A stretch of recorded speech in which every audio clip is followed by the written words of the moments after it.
守谷市長の松丸信久でございます。市民の皆様には、新型コロナウイルス感染症拡大防止に向けた取り組みについて、ご理解とご協力をいただき、感謝を申し上げます。改正特別措置法に基づく諮問委員会の了承により、本日中にも緊急事態宣言が発令されようとしております。東京都や千葉県、埼玉県など、茨城県の周辺地域が緊急事態宣言の対象地域となっており、期間は1ヶ月程度と見込まれております。これらの地域では、感染者の増加に加え、感染経路が特定できない事例も増加しております。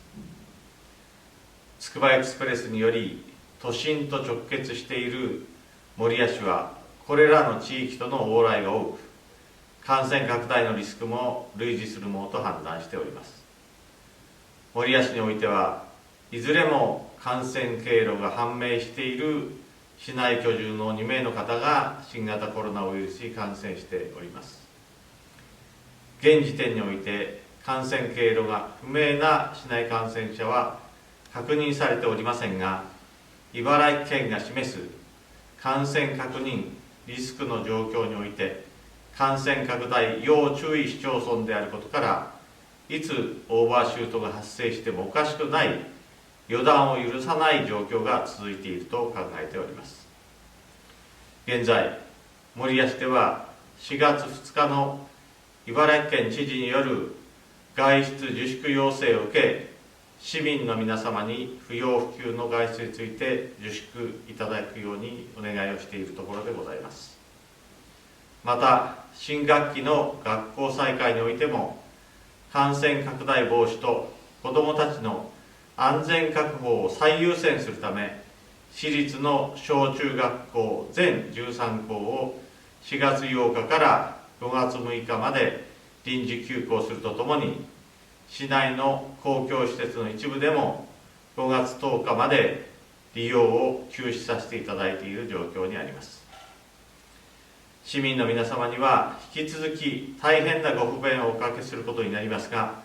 今ここで感染拡大を防止することが安全安心な生活に必ずつながってまいります。私も全力で感染拡大の防止に努めてまいりますので、市民の皆様にはこまめな手洗い、咳エチケットといった基本的な予防対策の徹底を重ねてお願い申し上げます。さらに、感染リスクの高い密閉、密集、密接する場所を避けていただき、すべての年代の方々はもとより、感染した場合、重症や死亡のリスクが高いとされる高齢者の皆様には、特に不要不急の外出、週末の外出についてはお控えくださいますよう、引き続きご協力をお願いを申し上げます。最後に、改めて市民の皆様、お一人お一人の行動が最も重要となりますので、ご理解のほどよろしくお願いを申し上げます。